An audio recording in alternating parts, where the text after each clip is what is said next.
지지난주에 요시야 왕을 얘기를 하면서, 참, 그 많은 왕들 중에 이렇게 하나님을 사랑하고, 유월절을 지키고, 성전을 개혁하고, 나라의 그 통일된 국가처럼 북왕국이 아수르에게 멸망한 때이기 때문에 그가 베델이나 길가 같은 데를 가면서 북왕국에 속해 있던 땅들에 가면서 그곳에 세워졌던 베델의 우상들, 그런 성전들을 다 회파하는 일을 요시야 왕이 참 열심히 했습니다. 그런 왕이 모든 것을 정리한 후에 보면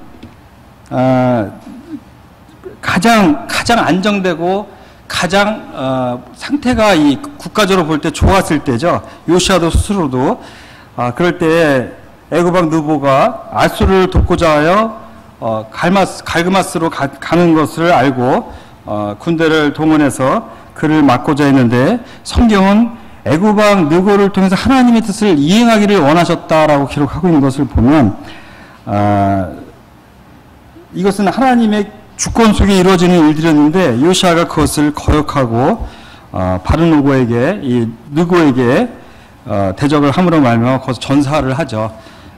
이 무기토 전투에서 전사를 하고, 우리가 그 결과를 보면 요시야의 아들 여아스, 그 다음에 여아김, 시드기야, 이렇게 이제 그 나라가 멸망하는 것을 보게 됩니다.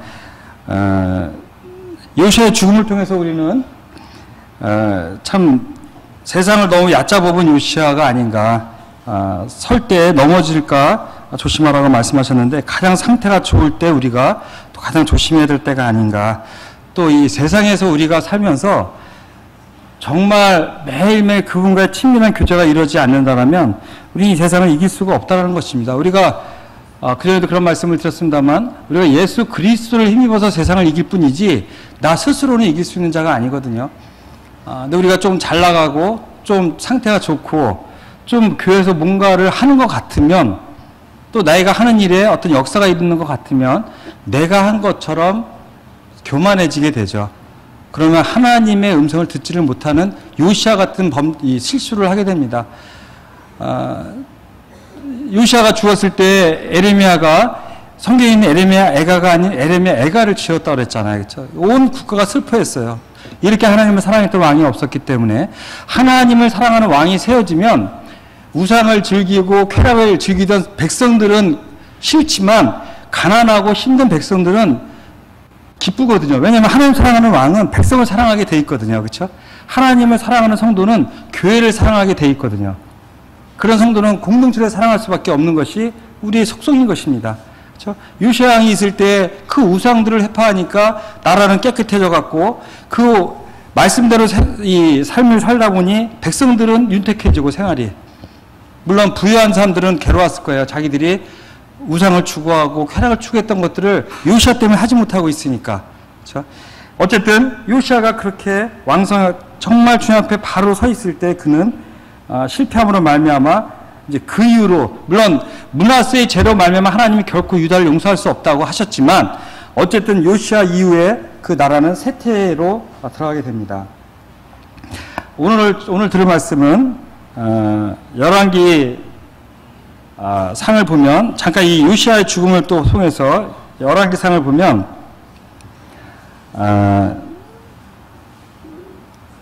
이 솔로몬의 말들은 애굽에서 들어왔으니 왕의 상인들이 가지고 산 것이라 했는데, 솔로몬의 말들은 애굽에서 왔다. 잘 아시는 말씀이잖아요. 근데 신명기 율법에 뭐라고 표현했냐면 병마를 많이 두지 말 것이요. 그 이유는 사람은 병과 어떤 사람은 말에 의지하나 우리는 여호와 우리 하나님의 이름을 자랑하리로다.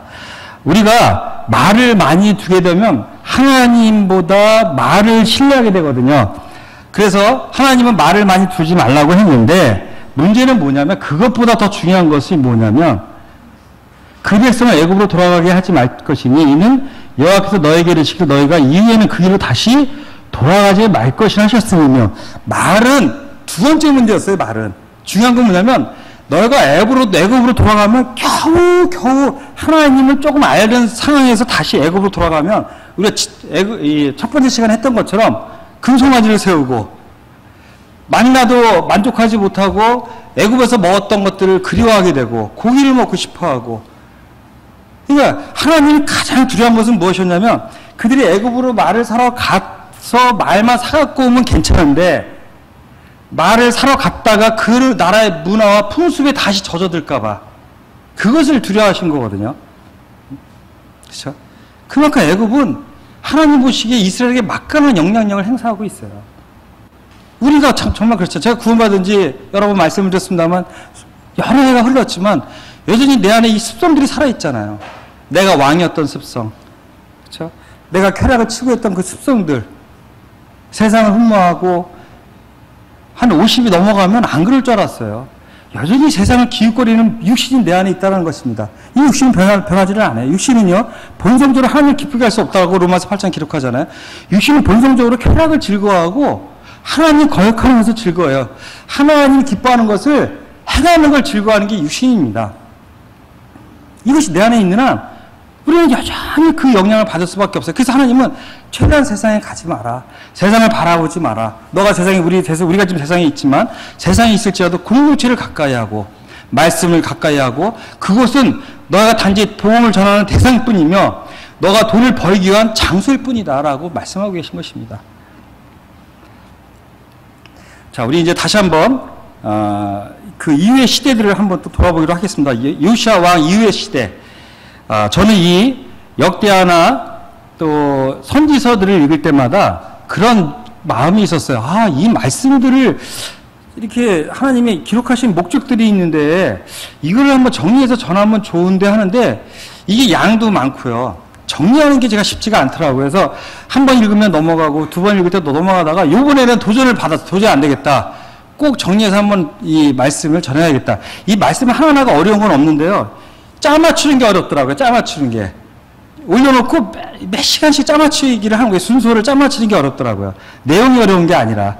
저도 그게 두려워서 이것을 준비를 차이필 미루다가 요번에 하게 됐는데 주님이 이 선지서의 이 긴 장을 통해서 이게 다는 아니지만 이 부분을 이렇게 다루고 있는 것은 우리가 교훈하기 위함이시거든요. 그러면 우리가 이것을 들어야 되고 배워야 되지 않을까.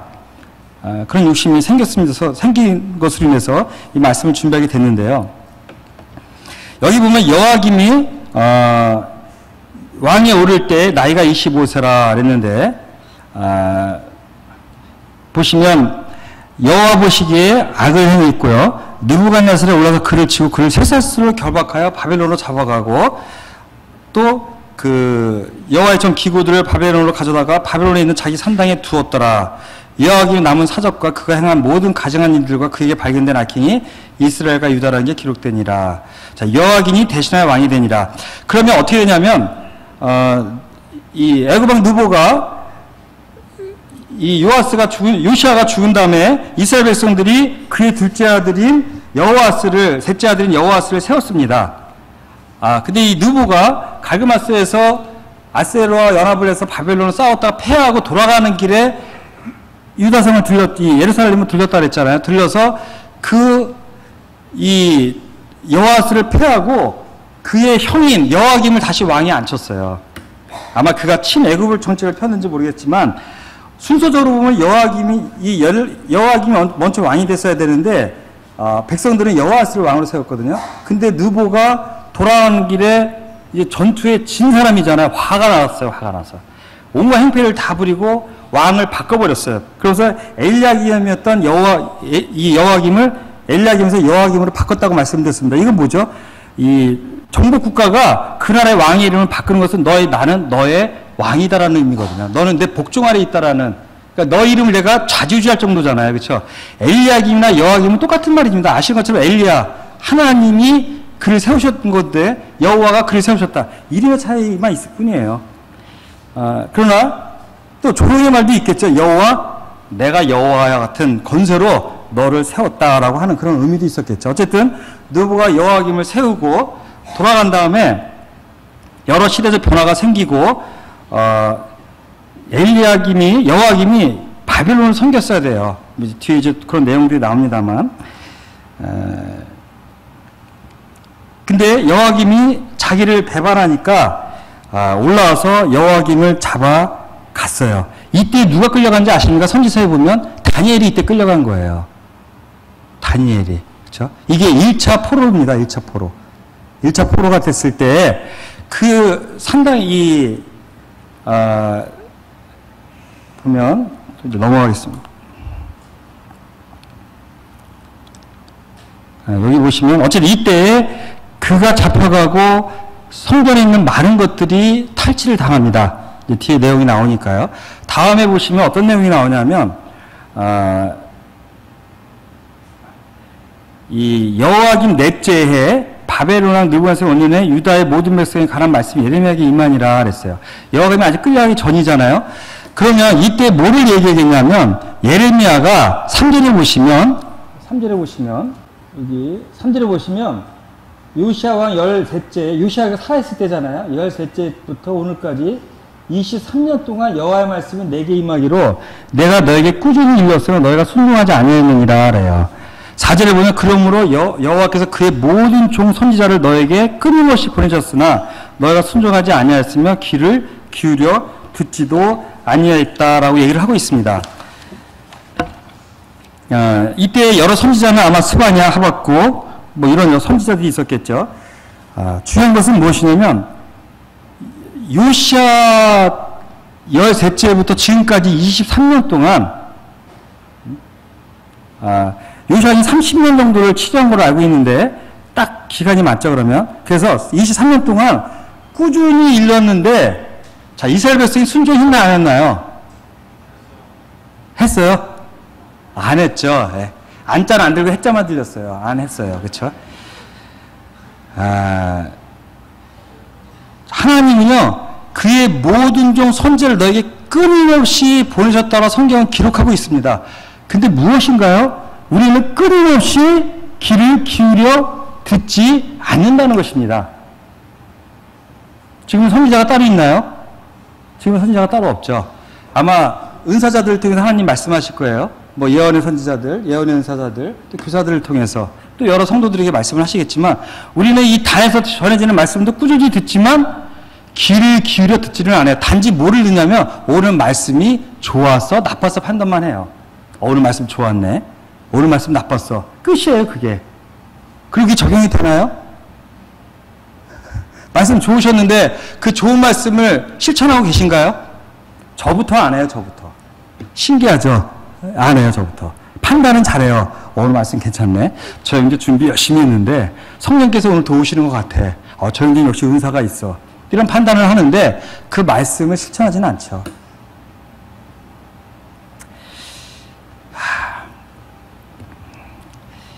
자, 이 예레미야가 또 많은 선지자들이 이스라엘 땅에 전한 말씀은 뭐냐면 돌아와라요, 돌아와라. 그쵸? 말씀으로 율법으로 요시야 왕 때처럼 율법으로 돌아와라 했는데 시드기야 때 이제 예레미야가 전하는 말씀은 그런 게 아니에요. 이 3절에 보시면 시드기야를 보러 예루살렘에 온 사신들의 손에도 그것을 주어 에돔의 왕과 모압의 왕과 암몬 자손의 왕과 두로의 왕과 시돈의 왕에게 보내며 근데 여기에 보면 시드기야를 보러 온 사신들이 있었는데 그게 누구냐면 에돔의 왕과 모압의 왕과 암몬 자손의 왕과 두로의 왕과 시돈의 왕에게 보내며 왜 이들이 예루살렘에 모였을까요? 왜 이들이 예루살렘에 모였을까요? 자, 시드기야 때에 이 여러 왕들이 이 지금 나라들 보면 이 주변국들이잖아요, 그렇죠? 에돔 왕, 또 모압, 암몬, 두로, 시돈 다 유다를 중심으로 모압, 암몬, 시돈, 그렇죠? 두로, 시돈, 그렇죠? 자, 이런 모든 주변계 왕들이 예루살렘에 모였어요. 왜 모였죠? 왜 모였죠? 급부상하는 바벨론을 대적하기 위해서예요. 실제로 그들은 말로는 조롱을 바치고 있을 때였어요. 바벨론에게. 근데 이대로 가는 건 너무 용납이 안 되는 거예요. 왕들이 볼 때. 야, 근데 이 왕들을 보면 다 소국들이잖아요. 그래도 유다가 중심에 있었던 거예요. 시드기야가. 그래서 그들이 음모를 하기 위해서 모인 거예요. 음모를 하기 위해서. 그랬을 때 우리 6절 한번 6절 8절 자 지금 예레미야가 시드기 왕과 그 주변의 왕들에게 전하는 복음이 뭔가요? 복음이 해방을 얘기하는 게 아니라 이스라엘 백성들이 예수 그리스도가 이 땅에 오셨을 때 주님을 거역한, 주님을 싫어했던 이유 중에 하나가 뭐죠? 로마로부터의 해방이 아니라, 그쵸? 로마로부터 해방이 아니었던 거예요. 그리고 예수 그리스도는 열심히 로마의 법을 따랐어요. 세금도 잘 내시고.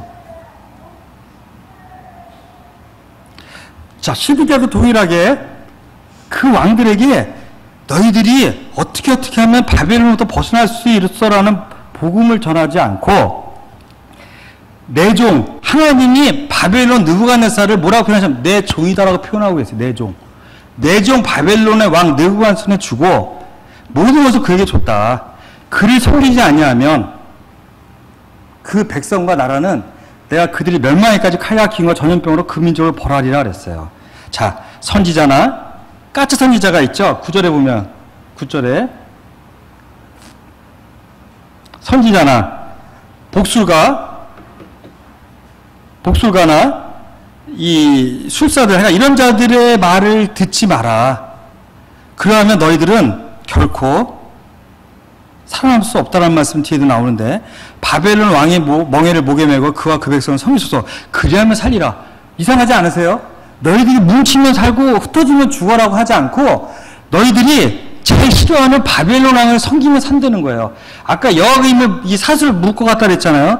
바벨론 시대에 그 패한 나라의 왕을 어떻게 잡아간다 그랬죠? 어떻게 잡아간다 그랬죠? 전에 말씀드렸잖아요. 사슬을 묶을 뿐만 아니라 창으로 여기를 찔러갖고 이 혓바닥으로 이 걸굴을 빼가지고 끌고 갔단 말이에요. 이렇게. 이 당시에 패한 나라의 왕이 된다는 것은 백성만 못한 거예요. 저주예요, 저주. 그냥 그지가 상팔자예요, 정말. 근데 자기가 괜히 왕이 돼갖고 이렇게 끌려간 거예요, 이렇게. 자, 왕들이 그걸 각오하고 싸우고 있다는 이유는 뭐냐면 그런 두려움으로부터 해방이거든요, 두려움으로부터.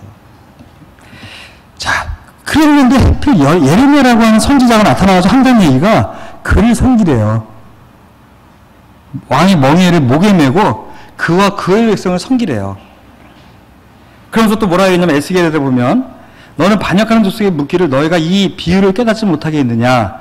바벨론 왕이 예루살렘에 이르러 왕과 고관을 사로잡아 바벨론 자기에게로 끌어가고, 이게 이제 여호와기는 뭐죠? 2차 포로예요. 2차. 그러니까 70년이라는 세월은 이스라엘이 멸망하는 또 70년이 아니라 여호와긴 1차부터 70년으로 계산하는 게 맞다고 하지 않습니까? 그렇죠? 자, 2차예요. 2차. 여호와긴과 고관을 사로잡아 바벨론에 자기에게로 끌어가고 그 왕족 중에서 하나 시디가를 택하여 언약을 세우고 그에게 맹세하게 하고 그 땅에 능한 자들을 옮겨갔나니. 자, 이는 14절이 중요합니다. 14절. 우리 14절 보이시면 같이 한번 읽어볼까요?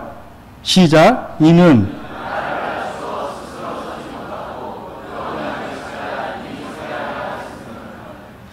자, 너희들을 바벨론을 섬기게 한 이유는 뭐냐면 스스로 낮추어 스스로 서지 못하고, 너희들은 이제는 하나님의 은혜가 없으면 도저히 스스로 설 수 없는 정말 죄악된 나라고 연약한 나라인 것을 깨닫게 하고 싶으셨어요. 하나님이.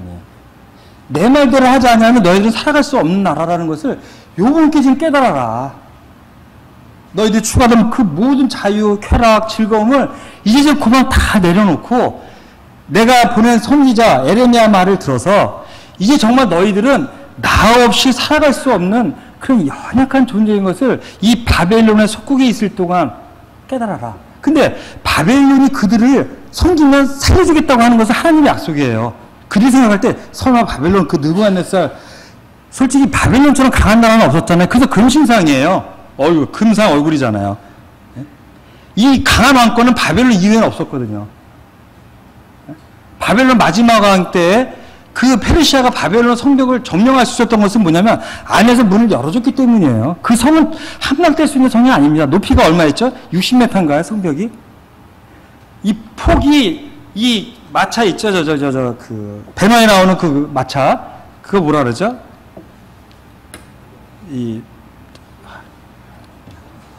그 배너에 나오는 이 군사들이 끄는 그 참 단어가 점점 요즘에 생각이, 예? 전차가 6대가 지나갈 수 있었다고 그래요.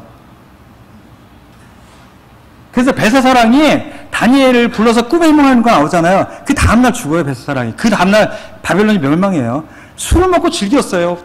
이 다음날 망하는데도 왜? 이 성곽은 무너질 수 있는 성곽이 아니었거든요. 그런 강한 바벨론이에요. 그렇게 강하고 그렇게 무지막지했던 이 왕, 이 강한 왕, 이런 강한 왕이 없었거든요. 그 왕이 자기들을 살려줘? 그 사람들이 믿지 못했던 것 같아요. 정복만 하면 다 죽여버리는 게 그 왕의 스타일이었는데 그 밑에 들어가면 살려준다. 여러 가지 생각들을 했겠죠. 언약을 배반하면 어떻게 한다고? 왕이 거주하는 그 바벨론에서 완강한 게 있다가 죽을 것이라. 다 끌려가서 죽어요. 시드기야가 그랬죠. 여호와긴이 그랬죠. 여호와김이 그랬죠.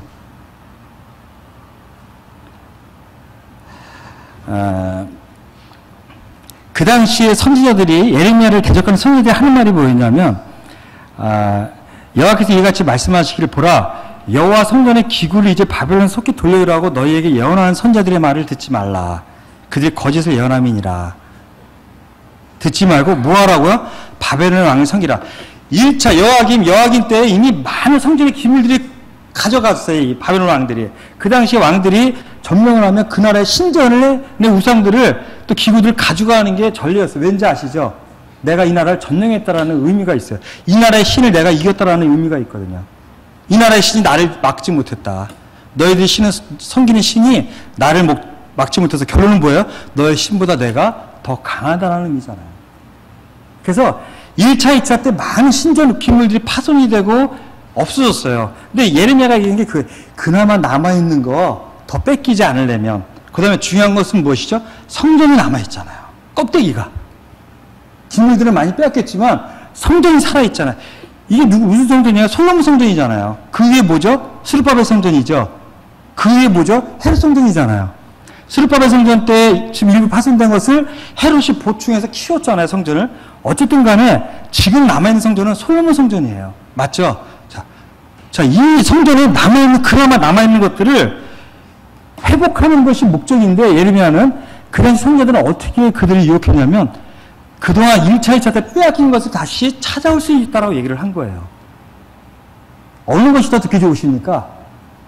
섬기라고 하는 것이 듣기 좋은가요? 회복된다는 것이 더 듣기 좋은가요? 그쵸. 회복된다는 것이 더 듣기 좋죠. 얼마나 듣기 좋아요. 이 귀에 듣기 좋은 얘기만 하는 것이 악한 선지자들이에요. 단에서 가끔 거슬리는 말씀을 들으셔도 예레미야 같은 말씀이구나 생각하셔야 돼요. 저 나한테 하는 얘기지. 나한테 저렇게 공개적으로 비방을 하지? 이렇게 생각하지 마시고 좋은 말은 귀에 거슬리는구나. 그쵸? 약은 입에 쓰잖아요.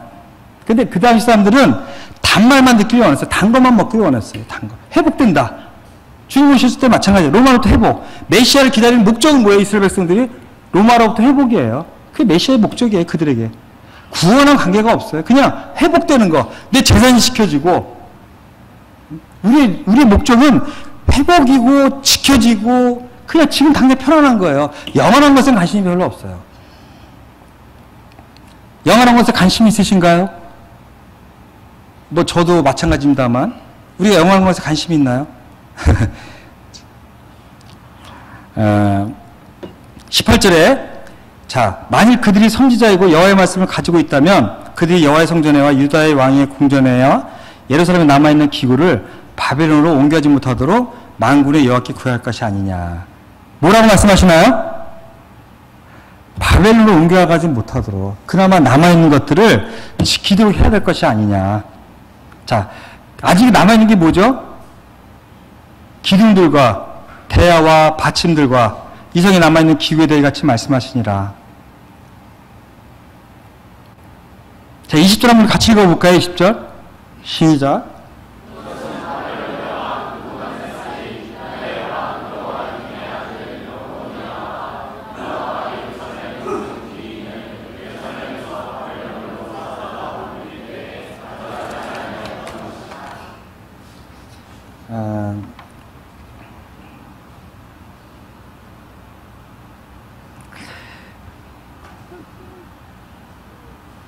성경은요, 그나마 남아있는 것들을 지키기 원한다라면,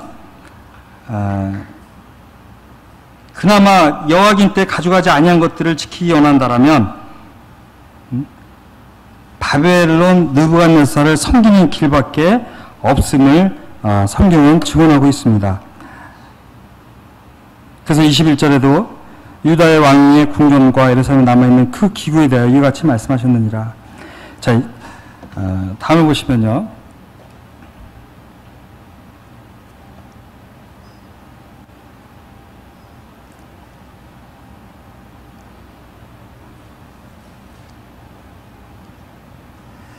이 예레미야 40장 말씀은 무엇이냐면,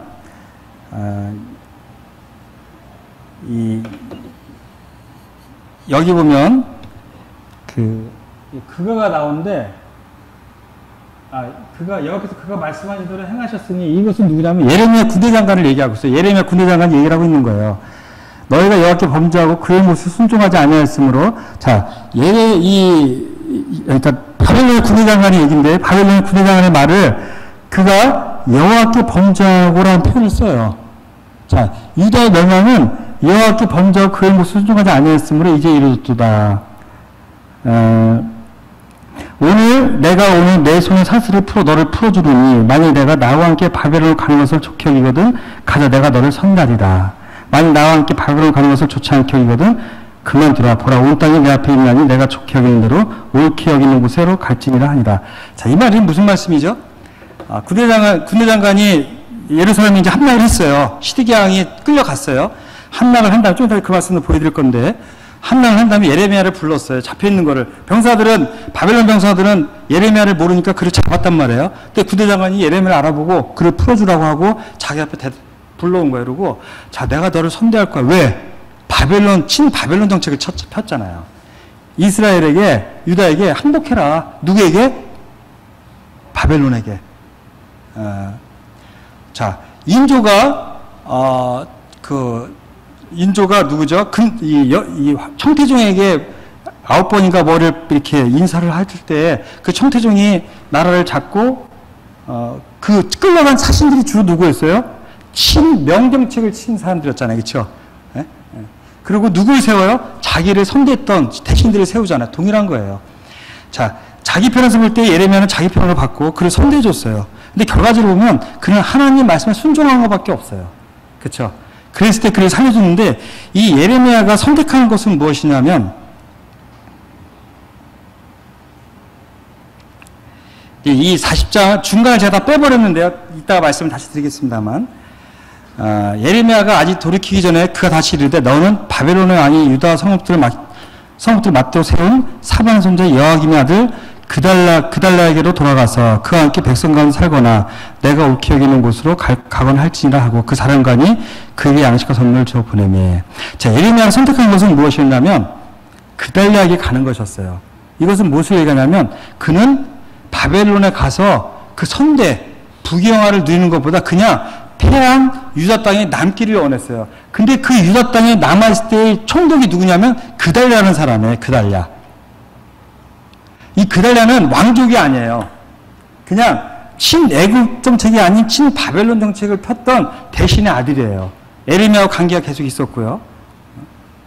자, 근데 결과적으로 이 다음에 보면 어떤 장면이 나오냐면, 예레미야 40장에 보면 범위가 방대하죠. 그달랴에게 땅을 맡긴 다음에 이 유다 땅의 모습은 어떠했을까요? 의외로 평화로웠어요. 의외로. 많은 장관들과 왕과 시드기야와 대신들은 끌려갔고, 유력한 자들은 많이 끌려갔지만, 빈민한 자들, 약한 자들은 느부갓네살이 남겨놨어요. 영향력이 별로 없으니까. 그쵸? 그 다음에 누가 있었냐면, 도망간 사람들이 있어요. 도망간 사람들. 여기 보면 누가 나오죠? 8절에 보시면, 요하난이 나오죠. 8절에. 요하난과 요나단과. 보면, 여기 잡혀가자마자 빈민을 그에게 유임하였더라. 그달랴에게 유임한 것은 빈민이에요. 그 다음에 남아있는 사람들은 누구냐면, 도망갔다가 돌아온 요하난과 요나단과 다누벳의 아들 스라야와,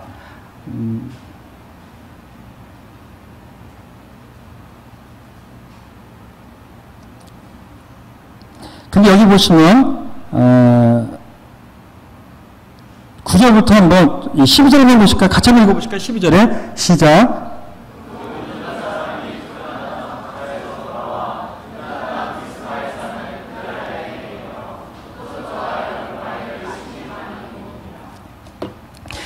이 유다 예루살렘에 함락됐을 때는 4월이에요. 성경에 보면. 근데 이때는 7월이에요. 그달라에게 통치를 맡겼을 때. 그러면 7월이면 이스라엘 백성들이 뭐죠? 밀과 보리 수확을 끝내고 과일 수확을 할 때예요. 과일 수확을. 자, 유다 땅은요, 예전과 다름없이 빈민들에게는 그냥 동일한 땅이었어요. 그리고 오히려 그 지주들이 떠나간 그 땅을 자기들이 차지해서 많은 수확을 거둬들이고 있었어요. 빈민들이 볼 때는 어떤가요? 좋아요, 나빠요? 좋죠. 그래서 그달을 중심으로 백성은 평온을 찾아가고 있었어요. 그런데 문제가 생겨요.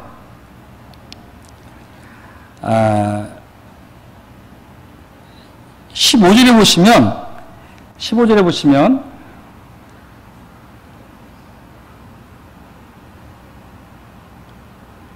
뭐가 나오냐면요. 느단의 아들 이스마엘을 죽이게 하라. 어째 그가 내 백성을 빼앗기게 하여 내게 모인 유다 사람을 흩어지게 하며 유다의 남은 자로 멸망을 당하게 하려 하니라.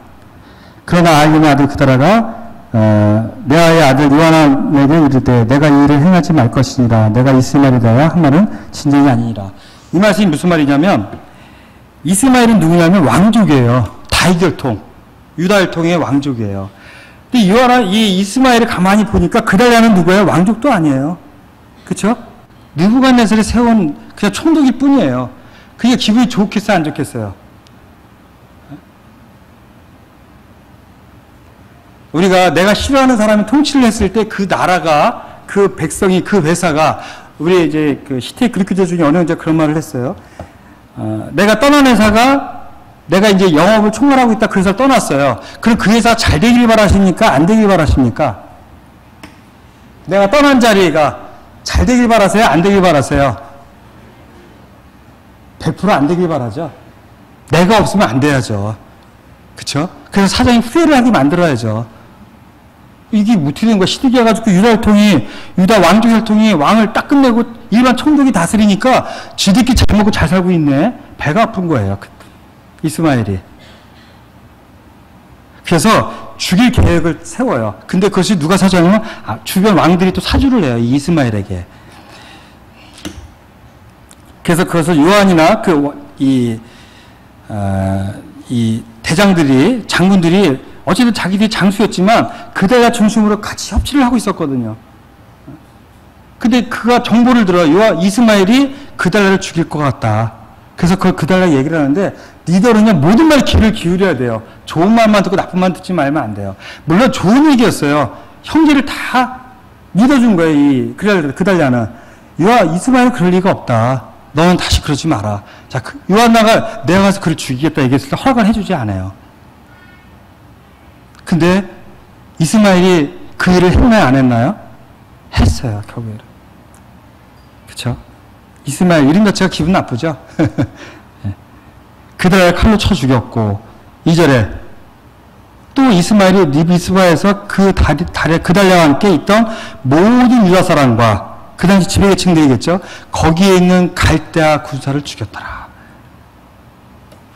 평온한 나라에 불을 던져버렸어요. 그렇죠? 겨우 이제 자리를 잡고 안정되고 있는 이 유다 땅에 그가 어떤 어떤 불을 던져놓은, 뭐라 표현해야 될까요? 하여간 어려움을 줘버렸어요. 제가 이 말씀을 보면서요, 어떤 교훈을 우리가 받아야 될까를 생각을 해봐요. 우선은요, 아까도 읽었지만 바벨론을 다스리게 하신 목적은 뭐예요? 징계예요, 징계. 이 징계를 통해서 나를 찾으라는 얘기거든요. 징계를 왜 주시나요? 왜 우리가 자녀들을 징계하시나요? 하나님의 뜻을 알게 하는 거잖아요. 무엇이 부모가 원하는 것인지, 너희가 간 길이 잘못된 것을 바로잡아주기 위해서 징계하는 거잖아요.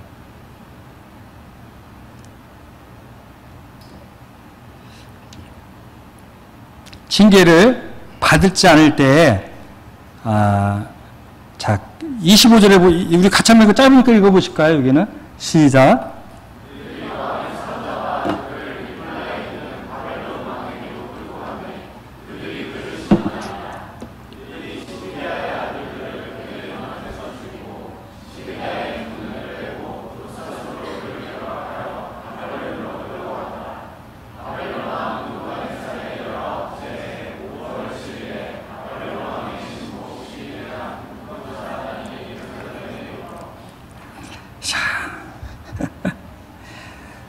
시드기야가 하나님을 거역함으로 말미암아 아들들을 그의 눈앞에서 죽이고 시드기야의 두 눈을 뺐고 노사스를 그를 결박할 바벨론을 끌고 왔더라. 근데 여호야김보다 시드기야를 더 잔혹하게 대한 느부갓네살의 뜻이 있다고 생각 들어지지 않습니까? 왜였죠? 아까 반역을 주도했잖아요. 암몬, 두로, 시돈, 모압 이 왕들을 모아서 반역을 시도했잖아요. 느부갓네살은 시드기야를 용서할 수가 없었던 거예요. 그러니까 그를 잡아가지고 두 눈을 빼고 그가 보는 앞에서 아들을 죽이고 바벨론을 끌고 왔어요. 유다와 바벨론의 거리가 얼마인지 아십니까? 제가 잠깐 기억하기로는 1200km인가 그래요. 1200km 거의 1500km 전후로 알고 있는데 맞죠? 유다에서 바벨론까지 거리가 그래요. 400km가 뭔지 아시죠? 서울에서 부산이에요. 천리행군 제가 그랬잖아요. 천리행군이 서울에서 부산까지 걷는 거거든요. 이거의 3배에서 4배예요. 그거를 이렇게 꽂히고 눈이 뽑히고 맨발로 사막길을 쇠사슬에 묶여서 끌려갈 때 기분이 어떻겠습니까? 먹을 거 잘 줄까요? 먹을 수 있나요? 이 새창살에 이 갈고리로 이 혓바닥을 찍었는데 사는 게 용하죠. 사는 게 아마 물을 달라고 애걸을 했을 거예요. 매번. 그리고 바벨론에서 죽었어요. 시드기야는요.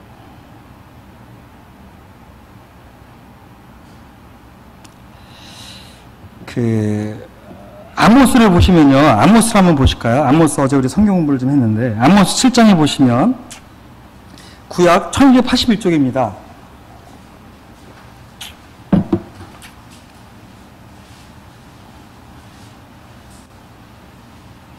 구약 1281쪽 제 성경엔 1281쪽 7장 1절부터 9절까지를 내용을 보시면 펴보시고 이렇게 보시기 바랍니다. 첫 번째는요, 하나님이 아모스를 통해서 환상을 보여주시는데 이건 이스라엘의 멸망의 모습을 보여주고 있는데 첫 번째는 뭐냐면 메뚜기 환상이에요. 메뚜기가 와서 그 나라의 풀들을 다 먹는 것을 보여주고 있고요. 두 번째 환상은 불로 그게 4절부터 6절이에요. 불로 그 나라를 태우는 것을 보여주고 계세요. 세 번째 환상은 뭐냐면 다림줄을 잡고 징계하시는 걸, 이 다림줄은 뭐죠? 성경에서 공의의 다림줄입니다. 이것은요, 심판을 얘기해요, 심판. 단순히 멸망이 아니라 이제 다림줄은 뭐죠? 건물 세우는 수직을 재는 거예요. 우리 삶을 백보자 심판이에요. 그러니까 한 사람 한 사람을 다 재가지고 그 행위에 따라 심판하시겠다는 얘기예요. 그러면 첫 번째, 두 번째는 뭔가요? 첫 번째는 메뚜기 때만 보이는데 두 번째는 불이잖아요. 열왕기하 15장을 보시면요. 열왕기하 15장을 보시면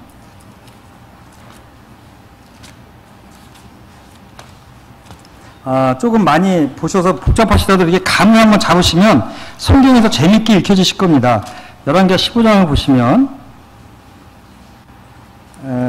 11절에 보시면 1차 아수르가 이스라엘을 멸망시키잖아요. 자, 북왕국은 누구에 의해서 멸망했죠? 아수르. 남왕국은 바벨론이잖아요. 17절부터 22절에 보면 문하인 때, 이스라엘랑 문하인 때 아수르가 쳐들어온 장면이 나오는데 이때 문하인은 어떻게 했냐면 조공을 바쳐서 피했어요. 그러니까 메뚜기 비유예요, 메뚜기 비유. 메뚜기가 와서 농작물을 흩어갔지만 재산들은 다 남아있잖아요. 그렇죠? 돈만 줬어요. 돈만 줘서 이 어려움을 못 면했는데 두 번째는 베가 때 아수르가 쳐들어갔는데 이때는 어떻게 했냐면 아수르가요. 29절에 보시면 여러 성읍들을 점령하고 29절 하반절에 그 백성을 사로잡아 아수르로 옮겨갔더라. 이게 2차 침공이에요. 그게 불심판이에요. 아까 얘기한. 자, 마지막 환상은 다림줄이에요. 이것은 이제 끝난 거예요. 이게 뭐를 비유하십니까? 여기 혹시 주님을 믿지 않는 분이 계신가요? 그분들은요, 하나님 심판대 앞에서 다림줄을 따라 심판을 받으실 거예요. 자, 우리는 어디 가죠? 그리스도 심판대 앞에서 다림줄을 따라 심판을 받으세요. 상급. 이 땅에서 어떻게 살았냐? 정말 영혼을 위해서 살았느냐? 이 땅에 소망을 두고 살았느냐에 심판을 받을 거예요. 이게 다림줄이에요, 다림줄. 이제 희망이 없어요. 그냥 끝난 거예요. 이스라엘의 나라가 끝나버렸어요. 그냥 세 번째 환상에서. 여호야긴, 시드기야. 여호야긴 때까지도 기회가 있었어요. 시드기야 때도 기회가 있었어요. 그쵸? 말씀을 들어라. 내가 징계한 거를 받아들여라. 원망하지 말아요. 원망하지 마라. 가끔 어려움이 오시면 그러잖아요. 하나님 살아계신 나한테 어떻게 이럴 수가 있어. 성도들이 이런 얘기를 해요. 저 무수히 많이 들어봤어요. 주인 섬기면서. 나 그런 하나님 섬기고 싶지 않다는 얘기를 해요. 성도가 나한테 어떻게 이럴 수 있냐. 하나님께로부터 주권을 인식하지 않으면 우리는 원망이 나올 수밖에 없어요. 주님 섬기는 게 항상 평안하실까요? 항상 즐거운 게 아니란 얘기예요. 하나님을 떠났을 때 징계를 분명히 하세요. 그렇죠? 자식인데 징계를 안 하세요. 징계가 없으면 사생자라 그랬잖아요. 이 징계를 받아들이셔야 돼요. 어떤 물질이 어려움을 겪고 계신가요? 어떤 사람 때문에 어려우신가요? 어떤 직장에서 어려움을 겪고 계신가요? 받으셔야 돼요, 이거를. 그러면 그것을 통해서 내가 뭐가 잘못이 있는가를 보셔야 된다는 얘기예요. 내가 이게 왜 안 되고 있지? 거역하는 순간 시디기약 꼴. 그냥 아무것도 남는 게 없어져요. 다 잃어버리고 나마저 잃어버려요. 나마저. 하나님은 이스라엘 우리 소선지서를 보면 계속 이스라엘에게 경고를 해서 기회를 주세요. 기회를. 그렇죠? 1차, 2차, 3차. 유다도 마찬가지잖아요. 많은 선자들을 보내서 기회를 주세요. 제발 돌아와라.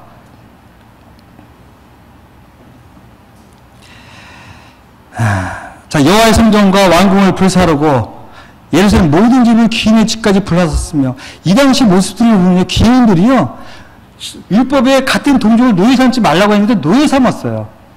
몇 양의 그 노예들을 팔았어요. 동족들을. 그 재물을 위해서. 그런 재물들이 다 날아가 버렸어요. 영원한 것에 재물은 속해 있지는 않아요. 그렇죠? 자,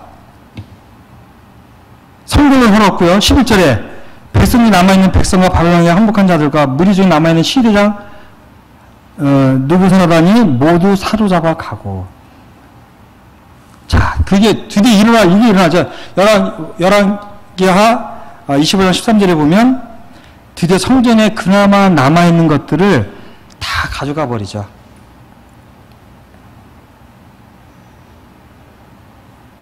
아까 기둥 얘기가 나오죠. 기둥이 약인가 보아스 그 두 기둥이에요. 그거마저도. 왜냐면 성전을 헐어버렸으니까. 그쵸? 하나님이 뭐라 했어요? 여호와김 때 가져가고 남은 것들마저 너희들이 다 잃고 싶으냐? 또 중요한 게 뭐예요? 성전마저 잃고 싶으냐라고 얘기했을 때 그들이 순종을 안 했어요. 그렇죠? 그랬을 때 이스라엘 성전과 유다의 성전과 성벽이 다 허물어지는, 그래서 에스라와 느헤미야가 또 필요한 그런 말씀이 이어지고 있죠. 징계를 받으셔야 됩니다. 징계가 왔나요? 감사로 받으시고 이것이 왜 왔는가라고 생각하셔야 돼요. 얼마 전에 우리 딸아이가 응급실에 끌려갔어요. 새벽에 1시 반에. 이런 얘기를. 근데 저는 그 아이를 병원에 끌고 가면서 단순한 알레르기성이었는데요. 끌고 가면서 저도 생각을 했어요. 왜 이것이 우리에게 왔는가? 그런 건 분명히 생각나는 것이 있더라고요. 잘못하고 있는 것들이 분명히 있어요. 꼭 인과응보로 보시면 안 돼요, 이거를요. 나에게 어떤 어려움이 왔을 때, 왜 나 오늘 이런 일을 겪어야 되지? 물론 당사자에게도 뭔가 있겠지만, 저에게도 있다는 얘기예요. 부모이기 때문에. 3대 4대 영향을 받을 수밖에 없어요. 이웃을 꼭 부정하시면 안 됩니다. 그렇죠? 어떻게 자녀가 아픈데 내가 나를 안 돌아봐요. 돌아보게 되죠, 자연스럽게. 한 가족인데. 자, 그 다음에 시간이 없기 때문에 1번에 보면 제가 두 번째를 뭐를 뒀냐면 하나님이 세우신 세상에서의 권위자에 순종하라예요. 자, 이스라엘 백성들이나 이 유다 백성들이 아수르나 바벨론에 섞이자는 이유가 뭐죠? 그들의 마음에 들지를 않았어요. 그리고 그들은 수없이 누구를 찾았나요? 애국을 찾았어요, 애국. 아까 얘기했듯이. 아수르도요, 그 열왕기하 우리 17장을 보실까요? 열왕기하 17장을 보시면, 열왕기하 17장 4절입니다.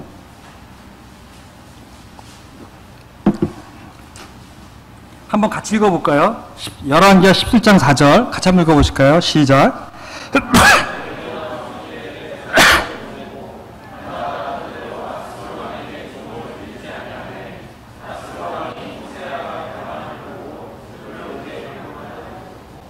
자,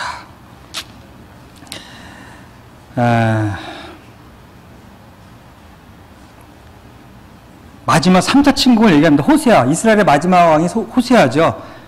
이 호세아도 이 정당하게 왕이 된 자가 아닌데, 자, 그가 아수르에게 조공을 계속 드렸으면 멸망하지 않았어요. 또 누구를 찾았죠? 희한하게 애굽을 찾아요. 유다도 다음에 제가 또 할 때 보여드리겠습니다만, 유다도 멸망할 때 누굴 찾았냐면 애굽을 찾았어요. 자, 아수르도 애굽을 찾았어요. 여러분이 어려움이 오면요, 전화기를 들어요. 자, 어떤 백을 쓰면 해결할 수 있는 일이 생길 때 전화를 들으냐 안 들으냐 정말 중요하죠. 다행히 또 아는 사람이 우리 집안 내에 있네. 성도 중에 있어요. 그럼 전화기 들어요, 안 들어요? 들고 싶죠? 이 애굽에 이게 전화기 들는 이 습관이요. 하나님을 먼저 의뢰하지 않고 보이는 사람을 의뢰하는 것이 이 애굽의 습관이에요. 이걸 얘기하는 거예요, 지금요. 어려움이 오면 습관적으로 내가 있던 곳을 찾아요, 우리는. 내가 살아오던 관성.